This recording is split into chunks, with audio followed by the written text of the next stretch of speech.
What the hell is this? Anaconda skin. It's snakes out there this big?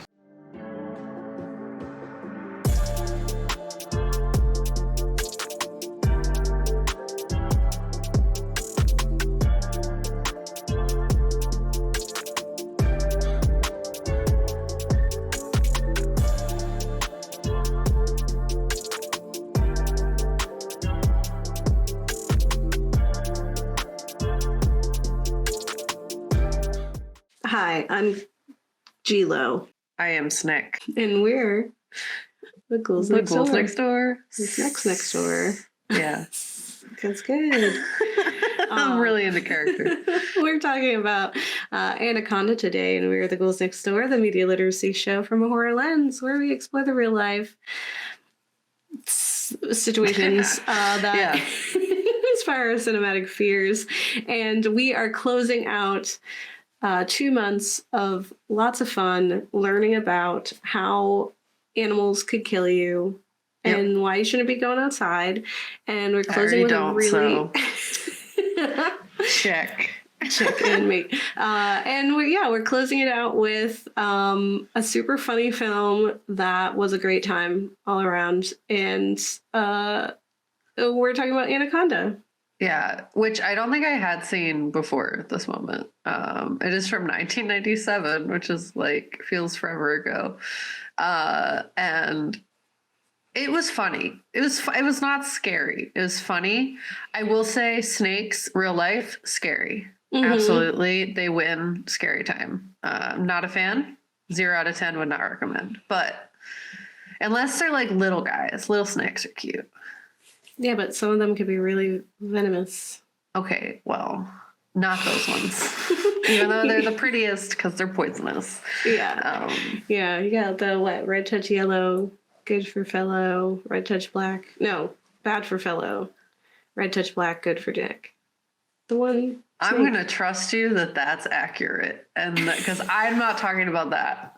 Well, yeah, you're talking about big snakes. Anacondas. Yeah. But I'm talking about also, the little one. Yeah, I feel like that's the ones that people are going to see more is the little ones. I don't think I've ever seen an anaconda. Never will. It's a big boy. Like, they get really big. Actually, the boys are really small. The women get really big. The girly snakes get huge. The girlies. Yeah, the girlies. And they all hang out and like are buddies. It's cute. Oh, I love that. Only when they're pregnant, but still. There's little facts. Sprinkling them. One of my favorite, like, I want to say it was like a Reddit post, was someone who was like, oh, like they had like a boa, like a pet boa, and they're like, oh, my pet boa is so sweet, like it'll sleep in my bed right next to me. And someone was like, the snake is sizing you up to see if it can eat you. It's not cuddling you. That's not what snakes do. It is seeing if you are able to be eaten. It's literally like lays next to you to be like, huh, can I, we'll give it a few more days. I'm going to let it continue to lower their guard against me. And the person was like, oh, thank you. No. I love that, Snake. I love that. I feel honored that you would want to eat me. That's what that person said. They were just like, oh, we're snuggling. So I think that's really funny. I did want a snake growing up when I was younger. I wouldn't say I was like particularly afraid of snakes. Like, I'm not afraid of snakes as they are. Like, they don't creep me out the way that I know snakes creep other people out. If I'm out in the wild, though, and I see a snake, like, it's more of just like, that's dangerous. Like, I'm going to wear boots, when I'm out in the woods. But like touching them or whatever is fine. Sometimes they're the little like indents around their mouth.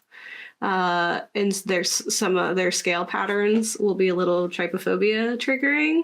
Oh, fair. Like the holes of it. But I think they're so cute and their little snoots. I follow like snakes in hats on Facebook. So people will post pictures of their snake and they give them little hats and I'm living for it. Yeah, I love little snake. I feel like if it was like a pet snake, I would absolutely want to see snake. Good boy snake, bad boy snake. I remember we brought up at one point as well. Love them. Outside snake, no.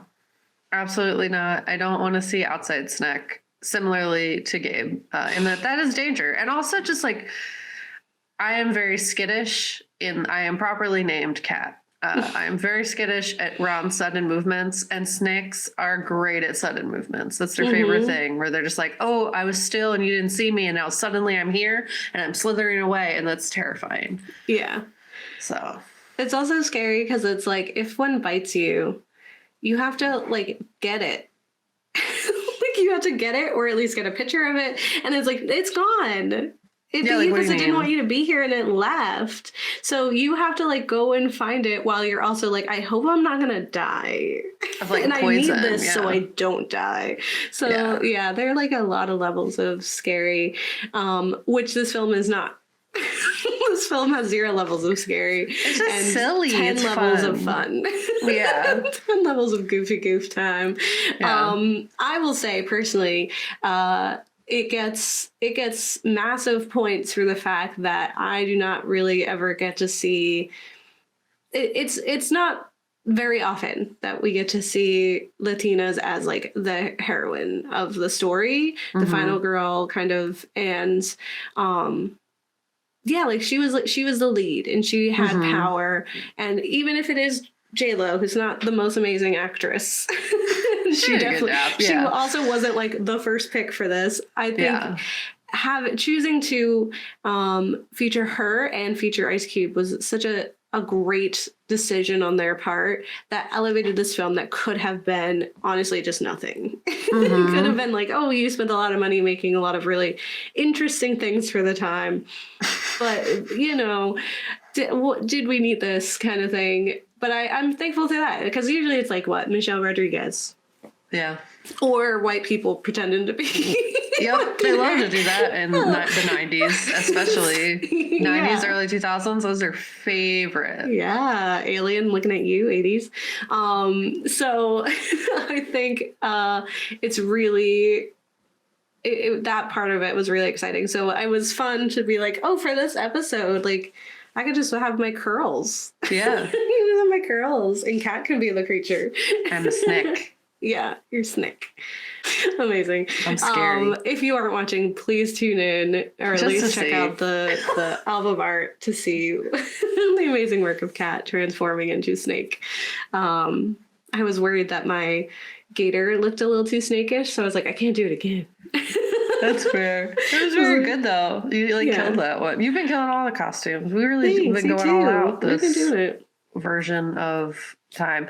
Yeah. The effort we're putting into our looks when we come back for the new year will hopefully be put into our scripts Yes. when we come back. Energized, maybe. We'll find out. We'll see this next time on Ghouls Next Door. Yeah. Yeah. So Burn out. Woo. I hope you enjoyed this year of Ghouls content, and let's close out this super fun, silly series of monster animals that live right outside sometimes by talking about Anaconda. So let me tell you what it's about. Catches vibing over there? No, it's I noticed this, like, I was thinking, I'm sorry to interrupt.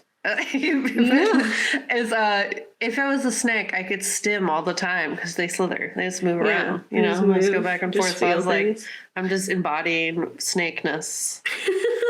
Okay. All right. I'm gonna not distract. I'm done now. No, you can do what you. Anaconda is from 1997 and is about a National Geographic film crew is taken hostage by an insane hunter who forces them along on his quest to capture the world's largest and deadliest snake. And it's directed by Luis Loza. And it is a very goofy film.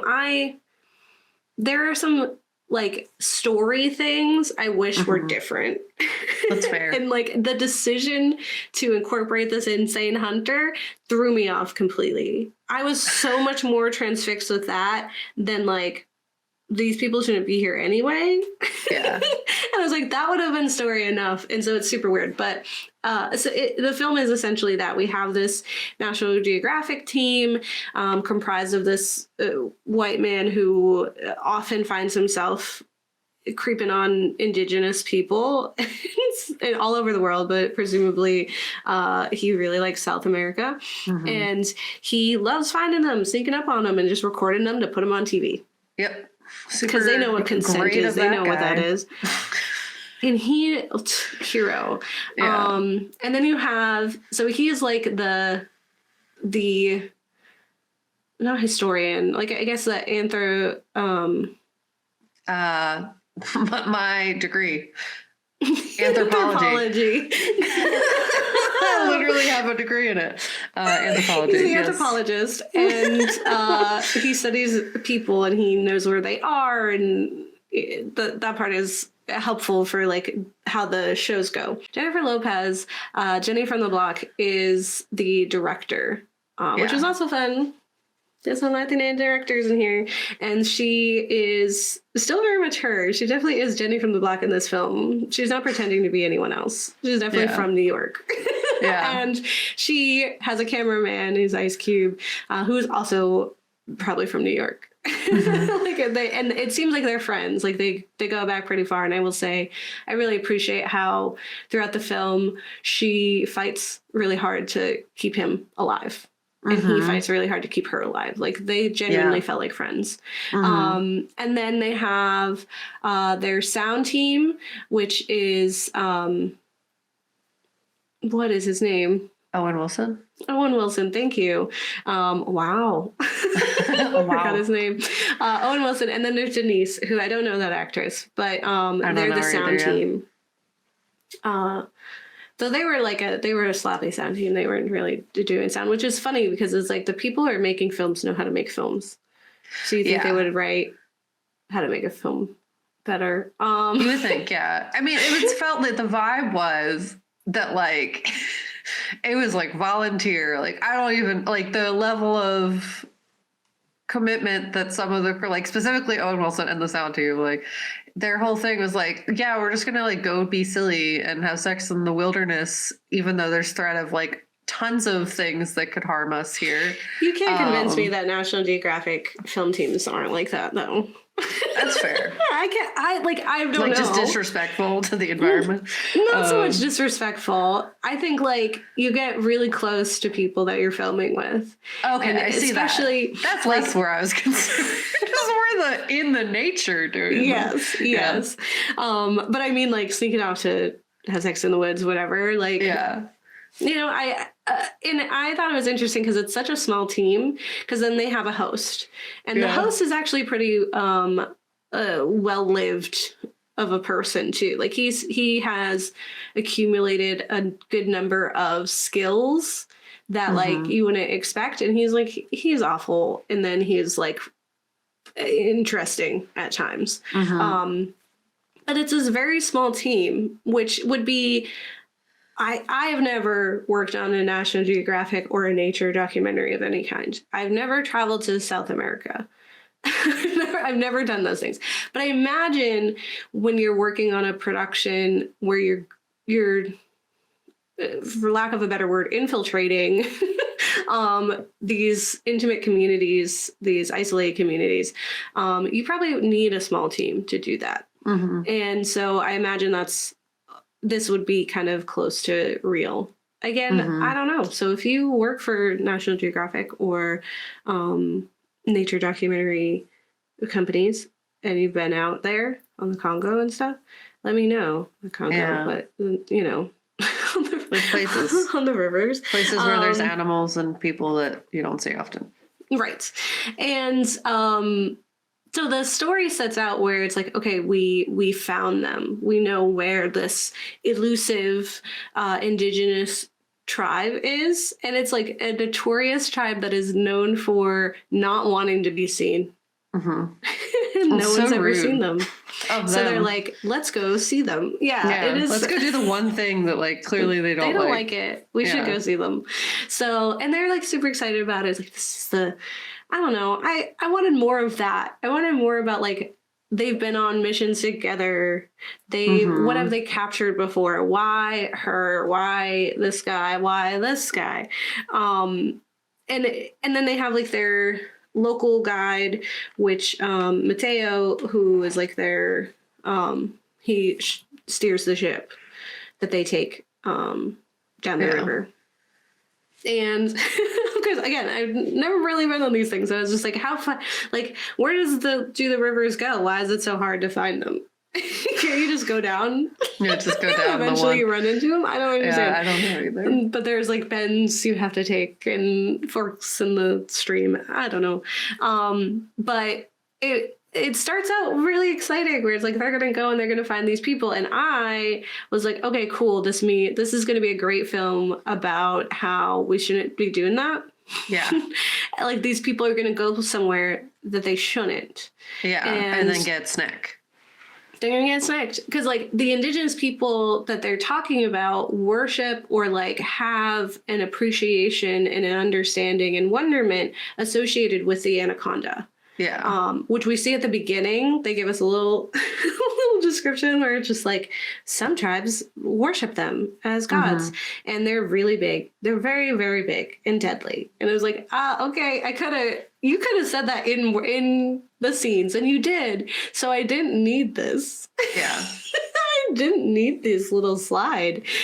Trust me as a viewer that I'm gonna figure that out.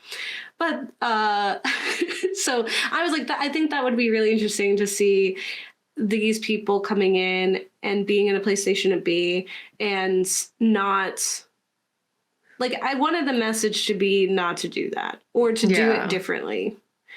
But I guess like they were trying to make it like, you know, these are supposed to be respectful creators. They were still pretty goofy, like you said. Yeah. And they didn't feel super respectful. They didn't feel super respectful. And they just didn't seem like they knew what they were doing, like, at all, which I would think that, like, you would have to go to a training or something to be able to traverse this location. And, like, just, like, knowing, like, the plant life and things that could kill you there would be super important. Like, knowing what kind of bugs and venomous whatevers exist in these spaces so that, like, you do a good job and you don't need random boatman to do all that for you suddenly. Because what if he wasn't there? It's also, like, it does feel like, is this their first rodeo kind of thing? Because some of them seem to have a rapport while others don't necessarily. Like, it's like, it could just be that we care about people and that's why we're concerned about their well-being. More so than it's like, I know this person for a long time. But yeah, I agree. It's just like, I don't know. So where the film takes this turn is introducing this insane hunter, John Voight character, who's supposed to be South American, because they start out in Brazil and then where was he from? Paraguay or something.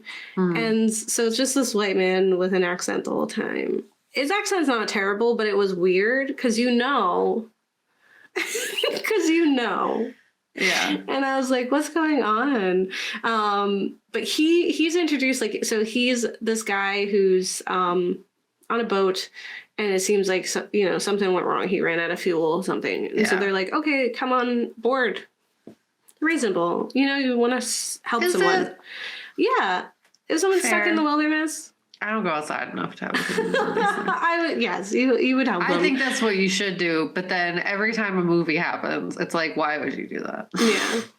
I hear you. Yeah. But they do that. You should help people when you're outside. Absolutely. You should help them. If their boat is gonna sink, you don't just let people drown. I'm a hermit. It's okay. The problem the problem comes from, like, he immediately starts acting sus. And they start to, like, peep that, but don't really do anything about it. And when they do try to do things about it, they're too civil, they're too nice. And so it's like subtle things that they'll say, like subtle defiance against him, which leaves space for him to then sneakily mess them up. Yeah. And sabotage them. He sucks. He That's the moral of the does. story. He's so, but like, to me, I was just like, why? Like, when he first was introduced and it was clear he's trying to get these people to the snake, like, it didn't occur to me that he's like, they do mention he's like a poacher, essentially. Yeah. And he's just like, poacher, blah, blah, blah. But the whole time at the beginning, I was like, does this man, like, is he working for the snake? Like, is he on the snake's payroll? Because he's, like, trying so hard to get these people there. He was just like, come in, mama, with your snacks. Like, what? Yeah, I got snacks for you. I brought you a whole boat full of snacks, mama. You know that's how I do. I don't get it. It was so weird. Yeah, I had, like, signed a deal with the snake ahead of time.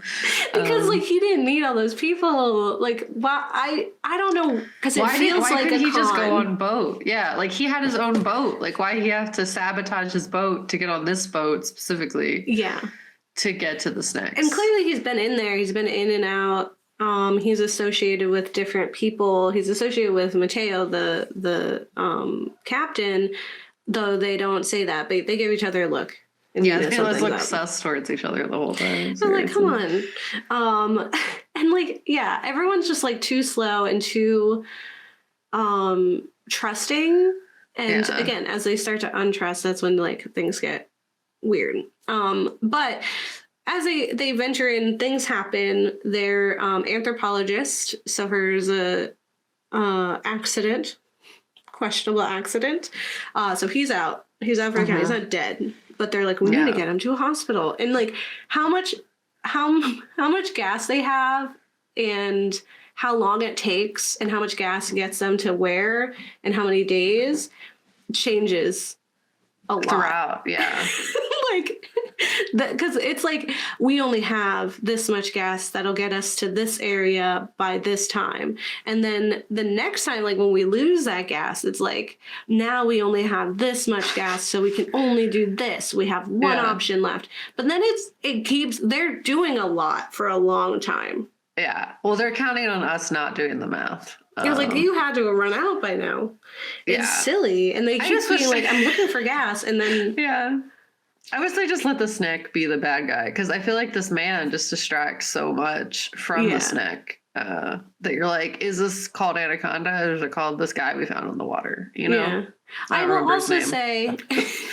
Yeah. It was like oh man, what, Paul or something? Maybe. Savano or something?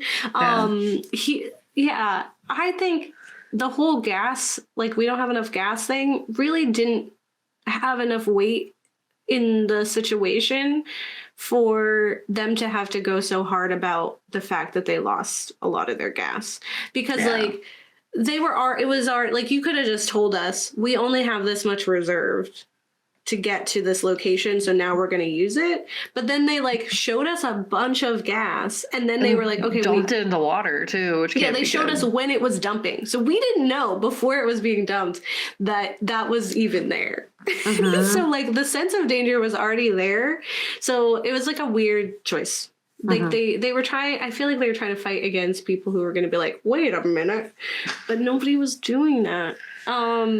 So they end up in snake territory, so that this man can feed offerings to the snake. No, he wants to get it. He wants to get the snake because it's very big, and he wants her alive. And he mentions like, we need bait, and he definitely uses a monkey as bait, and that's really sad. Yeah. But when he says it, he's like looking at Owen Wilson, and he's like, we need bait. Yeah, which is you. Wow. Yeah. And yeah, this whole, like, that whole thing where he's like evil, he really was the villain the whole time. And for something that's supposed to be this kind of like inspired by Jaws creature feature, it was so not about the creature at all. Yeah. It wasn't even really about people and what they do in times of crisis either, because it was such an absurd situation. Yeah, it was about like, don't trust people who want to get on your boat. Like, that's literally the plot of the movie was, hey, if someone's in danger, don't help them. Don't help them, because you know what will happen? They will sacrifice you to snakes. Like, absolutely, that is the plot of the film. When it was pitched as giant snake eat people. So scary. And I mean, anacondas aren't really going to be like finding you all the time unless you're in the water. It's really only if you're in the water that they're like, ooh, snack. And then they'll happily eat you. But like, they don't really like seek you out otherwise. If you're in their place, obviously they're gonna snack. But And I just wonder, like, what, I guess I don't know much about the poaching industry, but, like, what do they need the live snake for? Because he's like, I'll get so much more money if it's alive. And I just don't get him. I don't get his whole thing, and I hate that he was a villain the whole time. It was really annoying. It was hard to understand his motivation. Yeah, like, it's like, why do you need Snake alive is 100% the question that I was like, I don't get what you achieve from this, other than, like, also, like, you could just get a baby snake and then grow it if it's so important that, like, you capture the snake. I don't know. That's true. And they have like 80 babies at a time, so it's not that hard. Yeah. And I think his, like, him being the villain took up so much of the space of the plot that everything else fell to the side and felt really rushed. And even when they're, like, interacting with the snake, it felt lackluster. And I just, like, didn't care a lot of the time. It also, so for all the, like, extensive amount of work that went into the making of this film, because there's a lot going on. Yeah. And they gotta do it, right? They didn't actually just go in there and film a real snake, and you know it because it looks super goofy. Yeah. But for all that, it's like you waste a amount of time making this, like, doing all this stuff when that was such a last minute thing. Like, at least with, like, Jaws, the suspense and the tension was enough that we don't need to see the shark all the time. And that when we do see the shark, it feels really powerful. Because we've been building up for so long. But with this, nobody cared. It showed up and it was so silly, and the way it wraps him up is too fast and goofy. It feels like this should be an animated film. So we'll say that the film received a lot of negative reviews, but at the time it was a big box office success, because I think it was, bringing in people because it was a fun creature feature. It is, like I said, inspired by, like, the Jaws fandom, of creating. And so it actually grossed $136.8 million worldwide, while only costing $45 million to make. And it secured itself as, like, a cult classic. And then there's other films that happen because of it. Because, of course, I do remember seeing, like, Anaconda 2 on the TV once or something. Yeah, there's, like, a handful of them. They have a few movies. Yeah. I believe I've seen Anaconda when I was younger, because I was a big fan of Jennifer Lopez. So I would have watched anything she was in. But it wasn't something that was, like, a core memory at all. Yeah. I don't remember. I haven't.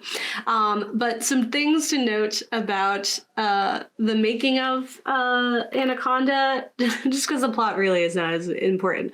But one thing I wanted to mention was I found this article on Screen Rant called 10 Things You Never Knew About Anaconda. And I thought it was really funny because there's, like, 3 parts where they're like, here are the names of a bunch of actors we wanted to play in this film, and they didn't want to. So it's like, for Paul Cerrone is what his name is, who's the big bad, who's played by Jon Voight, Angelina Jolie's dad.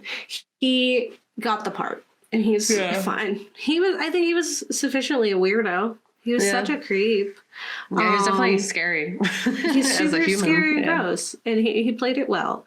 But the the other people who were considered were Sean Connery and Tommy Lee Jones, who declined it outright. But also Jack Nicholson, Martin Sheen, Kirk Douglas, John Malkovich, Liam Neeson, and Harrison Ford were also considered.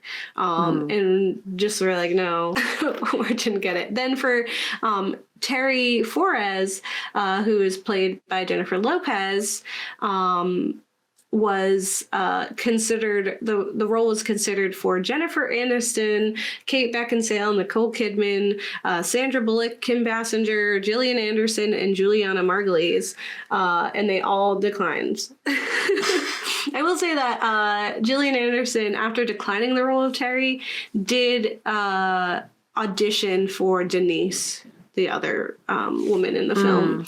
And the other actors who were considered for that were Cameron Diaz, Gwyneth Paltrow, Terry Hatcher, which is just, to me, that was just really funny. And then Ice Cube, who plays Danny in it, the camera person, was the people that were considered for that role was Bill Murray, Will Smith, and Ving Rhames, as well as Keith David, who was well known for being in horror movies of the time, and we would love to see him survive too. Dr. Kale, who is the anthropologist. I don't know why I'm slipping up on that word today. It's a big one for Elmo.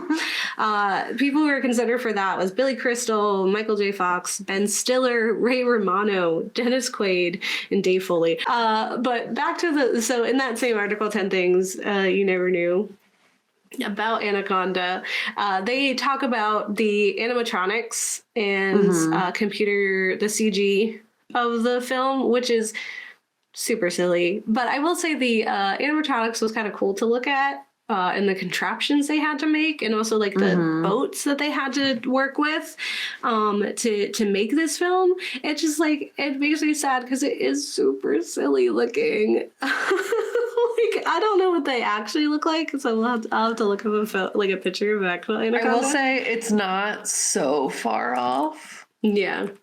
I think considering how goofy snakes just actually are, they didn't do that bad. But if you don't know how goofy snakes actually are when they're gigantic, but their heads are still small. Like, they still have like the big head and then little snoot. Yeah. And this doesn't have that. It's too wide. Like, it's like a big head. It's silly. It's so silly. I'm like looking up anacondas, and they look cute. This thing looks cute. Yeah. It looks a little derpy, but it looks cute. And the thing that that they put in this movie is silly as heck. Apparently, CGI was very expensive at the time. So every second of screen time depicting the CG snakes cost $100,000. Every second. It costs that. That's gross. No wonder they did the animatronics. We should go back to that. We should pretend that it costs that much and that AI isn't real. The two primary snakes that were featured in the film were made as animatronics primarily. So the queen snake, which is a 40-foot model, weighed roughly 5,000 pounds, which is 2.5 tons. And then the second warrior model was a device that measured 25 feet and roughly 1,500 pounds.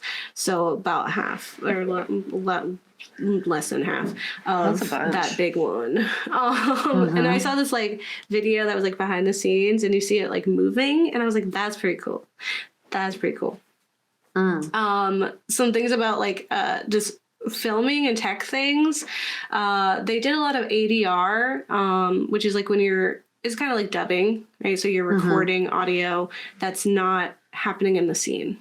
And a lot of that was because when they first recorded scenes and things, they used more explicit language. And that was giving them an R rating, and they were like, we don't want to do that.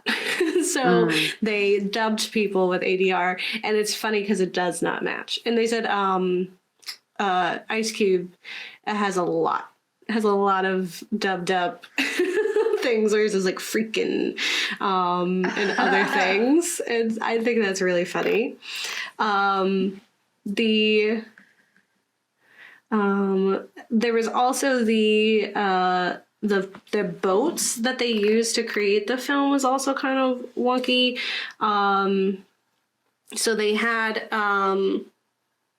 they made this contraption so that they can put a camera underwater and bring it up, so you can have that like movement of the snake interacting with them. And they also had a bunch of boats that they used to create the scene. So they have like 5 work barges, 5 skiffs, 15 canoes, and 5 faster shuttle boats that they used to get all these different scenes. Very cool. There's also a scene where they shot it, the way that it's played is backwards, and it's next to the waterfall. And I didn't notice this because I was caught up in the action of the scene.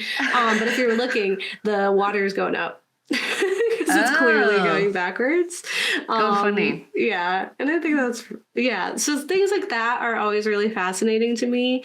When you have so much work that gets put into the making of, and like, I love practical effects. And so like one of the biggest thing that happens in the film, and what you know about anacondas, is that they curl up and they constrict. They constrict. That's the word. Thank you.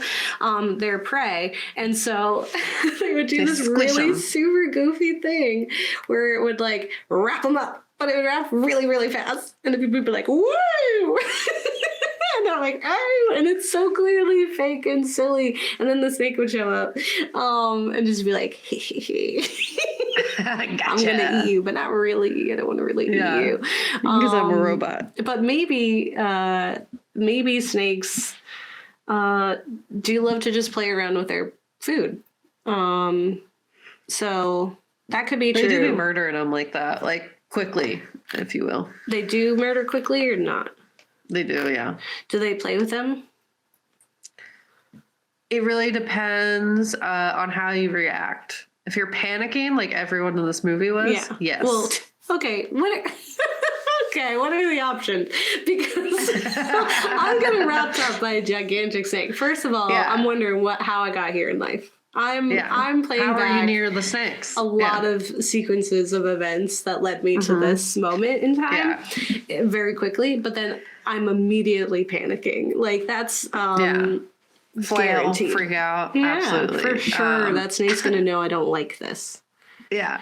And that's the wrong thing to do. Of course it is.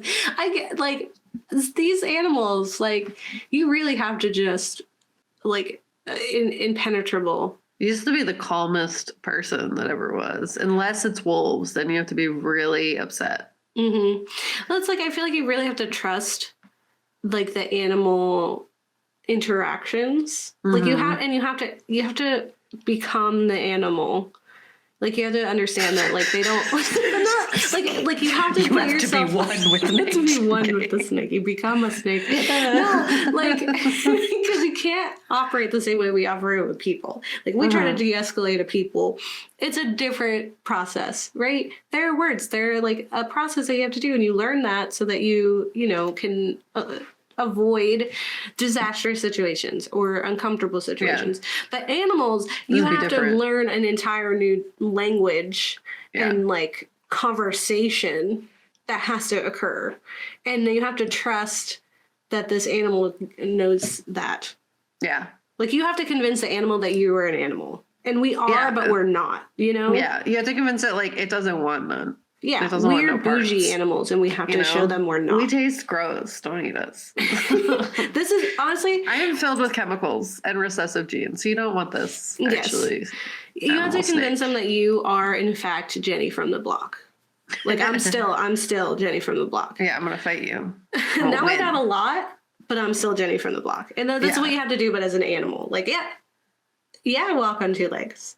Yeah, I can do math, kind of. And I can build structures better than a beaver. You can do math? I can't do math. I said kind of, first of all.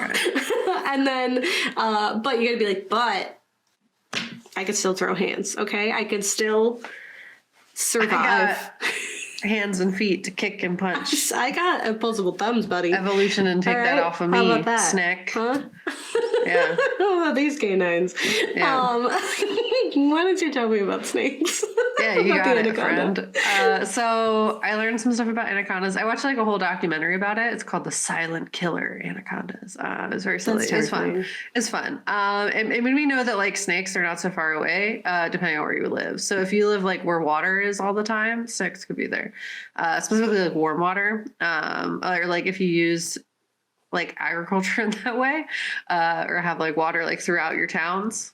Snakes love that. They think that's the best. And they love to be near people because people have pets and they like to eat their pets. Specifically like livestock, dogs, cats, like anything that's like gonna be around because people are there. So snake's best friend, their favorite meal of all time. They're less like Is about your like best eating friend. you. Yeah, they want to eat your best friend specifically. But snakes don't see like we do, which is pretty interesting. They see heat, and they kind of travel towards heat. Like Their eyes are predators. very important to them in that they use that as their main hunting mechanism. So if you're encountering a snake and you would like it to go away, their eyes, they don't want their eyes to be touched because they're important to them for hunting. So that's a good. I don't want my eyes to be touched. The one and and the they're two. not important to hunting. To get out of snake time, you go for the eyes. Is actually what they say. Yeah. Okay. So yeah, anacondas can live near people to eat their livestock. They love warmth, specifically hiding inside entire cars sometimes. Anywhere that like gives off a heat signature, they're like, ooh, nice little warm spot to hang out because they do not want to be cold. Same. They love still water, specifically for having babies who can hunt small prey like frogs and other things, but they often don't survive long because of their smaller size. It's actually hard for anacondas to find enough prey to get as big as we see like in this film.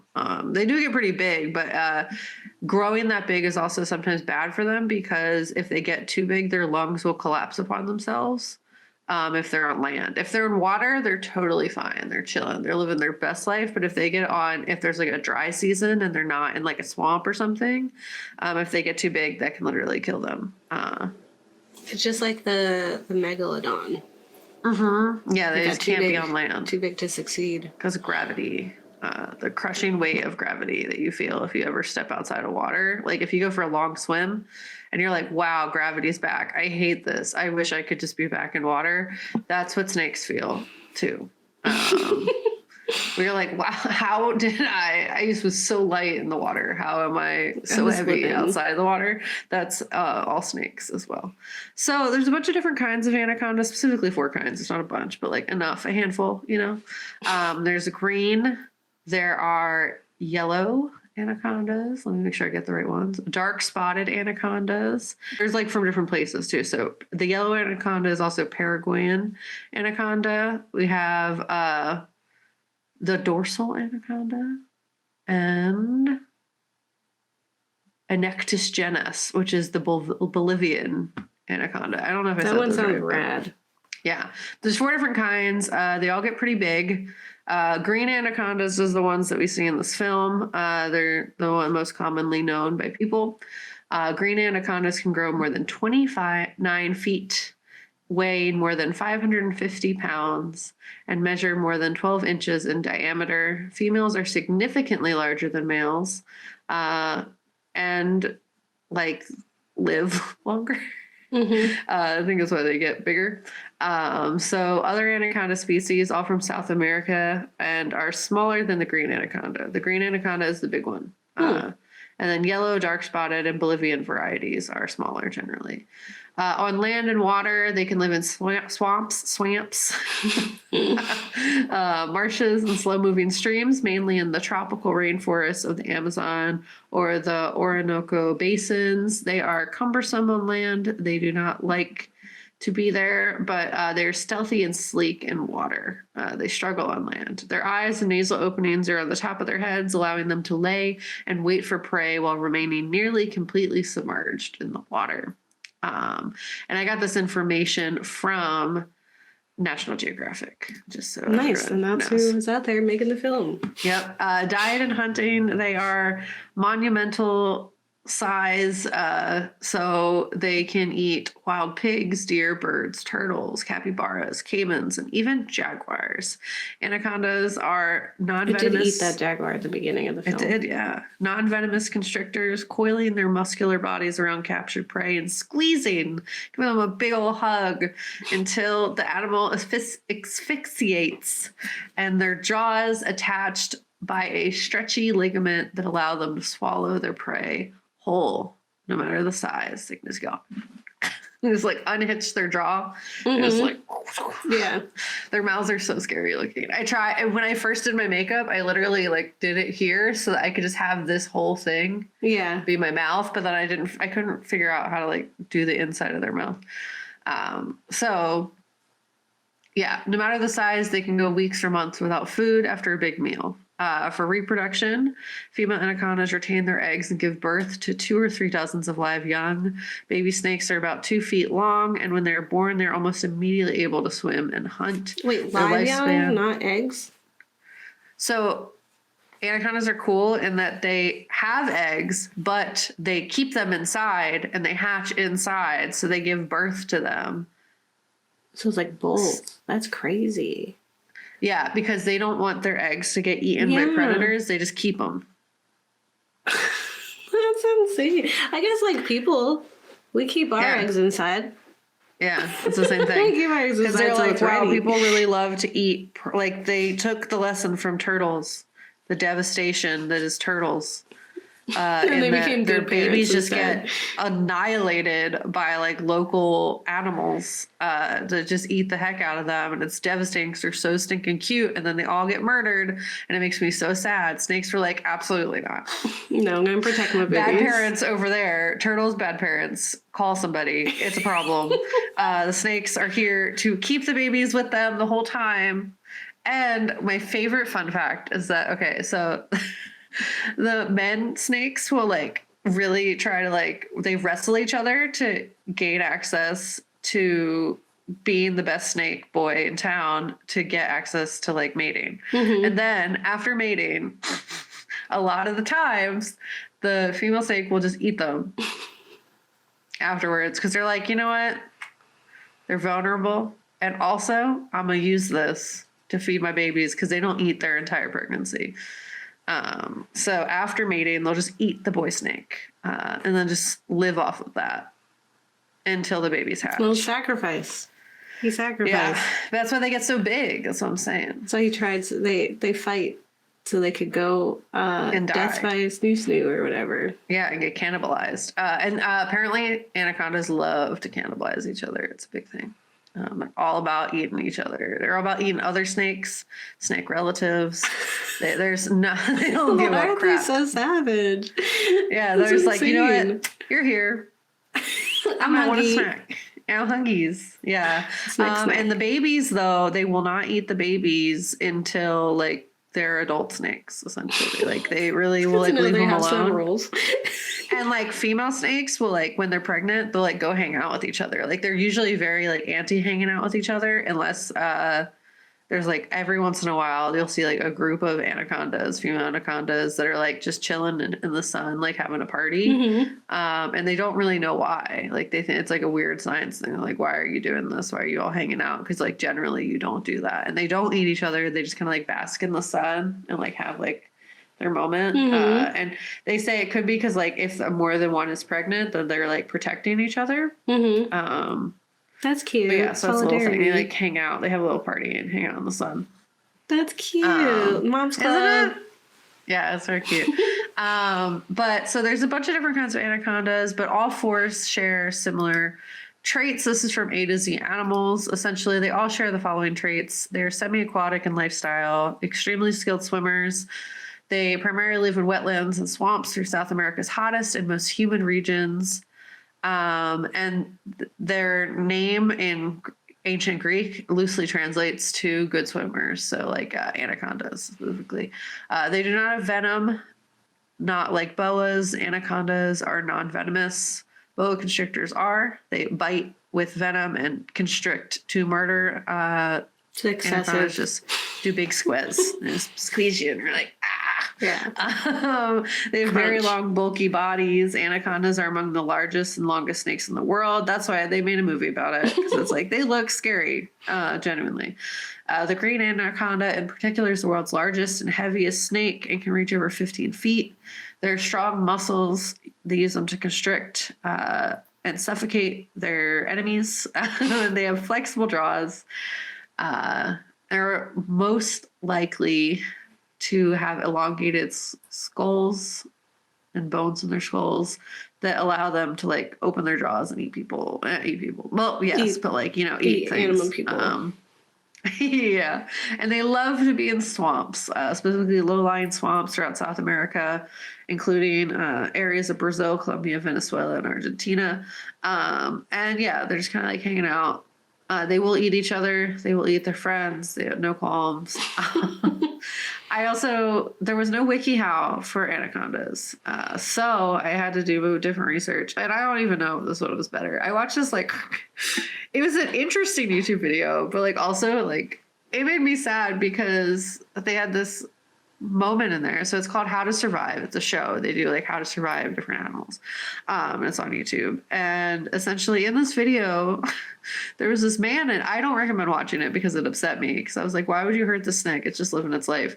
And I don't think they did this. I think they just pulled video from another person who volunteered to be eaten live by a snake. Like, had a special suit so they wouldn't get digested and stuff. And we're in there for over an hour. And then, like, only got out because, like, they thought the snake was going to break their arms because they were in there for so long. And they were like, you're not letting me digest you. Get out of my body. Like, this isn't for you. And then when he was rescued, the assumption is, they didn't say, but that they killed the snake because they had to get the guy out of it. And I was like, then why would you Why even did you do put the that? guy in there? Yeah, it was just really rude. So I was like, don't watch the video. Why couldn't they just put a dummy in there? I just don't even know, like, How to Survive Snake. Like, why did we need to include this guy? Yeah. Who clearly was really rude. And they call him, like, a naturalist. But I was like, that's not natural. If you want to be a naturalist, get eaten by the snake and then die. Like, you don't need to That's nature, okay? break the snake open to get him out. I was like, I don't think this guy's actually a naturalist.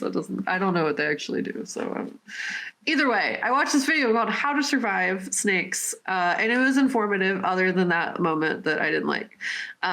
So they say the following.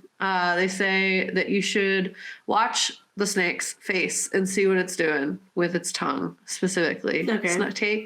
Snakes will flick their tongue to show aggression. They do that, like, they, you know, the thing. They will do that specifically when they're trying to be aggressive. They're not doing it to be cute, as cute as it generally would look. They're doing it to be like, hey, I'm here to fight. I'm here to eat you.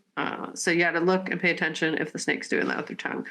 And they say, if you do get bitten by an anaconda specifically, do not try to pull your arm or whatever they bit out of the snake's mouth. Do not do that. Instead, push whatever part of you has been bitten by snake further into snake to dislodge said thing from snake's mouth. Because, and it's a good reason, it's not like a lion where you're like, why would you put your face near its mouth? This instance, they have the teeth on the inside that go the opposite way. So it's like a trap. Like, yeah, and then if you pull yourself out, you get yourself further caught in the snake's mouth. So what you're supposed to do is actually push yourself further in to dislodge yourself from its fangs, which will actually help you free yourself from that situation. So if it bites, do not pull away, because the backwards teeth will, like, get you more stuck, and it'll be easier for them to, like, suck you into their bodies. Savage. More. Yeah. So they say, ideally, don't go into snake territory by yourself, because you will probably need help doing that. If you're bitten by a snake, it's really hard to, like, just do that yourself. You need someone to hold the snake so it's not moving, and you need someone to help open its mouth so you can push yourself further in to unhook yourself from its teeth. So they say go in pairs. Ideally have someone that can help you fight off this anaconda. Once you're released, luckily it is not venomous, so you'll probably be okay. You might have a cut, a gash or so, because their teeth are sharp.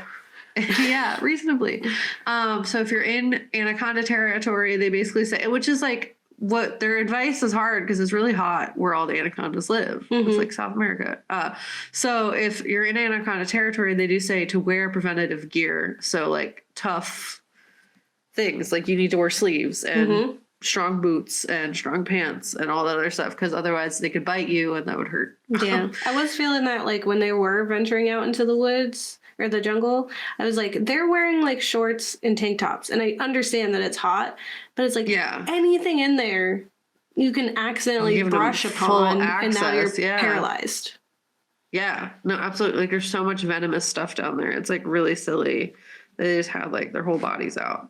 Even with not, like, your whole body is out to get caught by snake.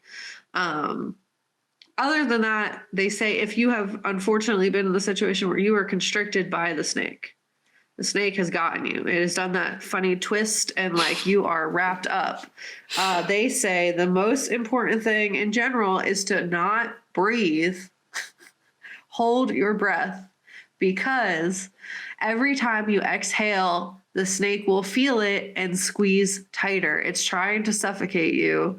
So if you hold your breath, you're giving yourself more time to escape and help keep you from getting more broken bones, because it's strong enough. Like its squeeze strength is like 142% stronger than like its body. Like it's like 9,000 psi or whatever. Like it was something crazy. Like let me see if I can find it.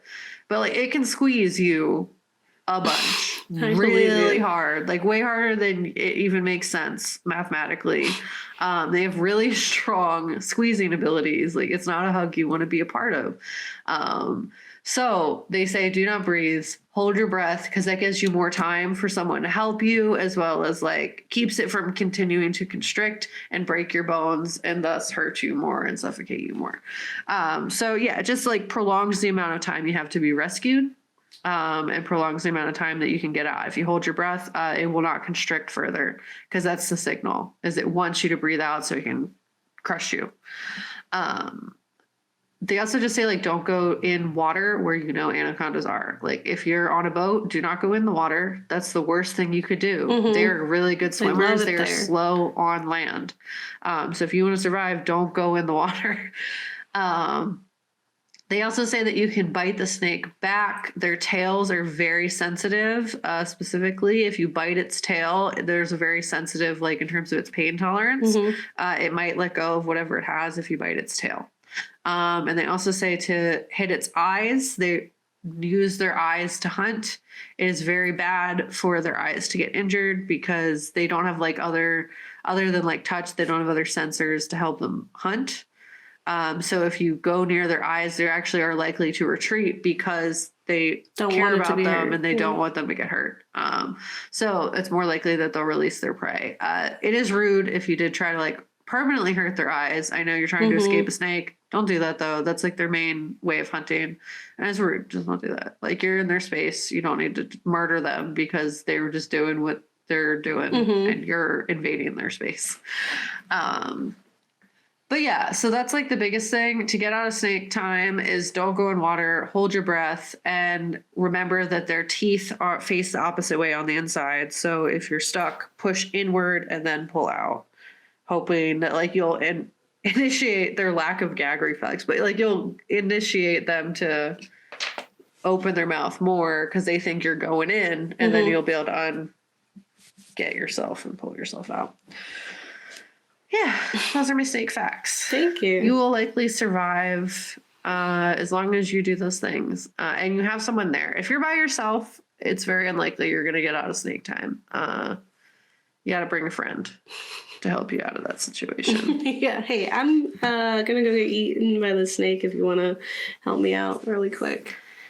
Yeah, and it's just like more than one person is just a better idea. Like if they at any point in this film stopped panicking for like 2 seconds and worked together, so many less people would have gotten in. And like, and at the end where we have J-Lo and Ice Cube, like they figured it out that if you work as a team, you can win against the snake. Yeah, they it's really just did. a snake.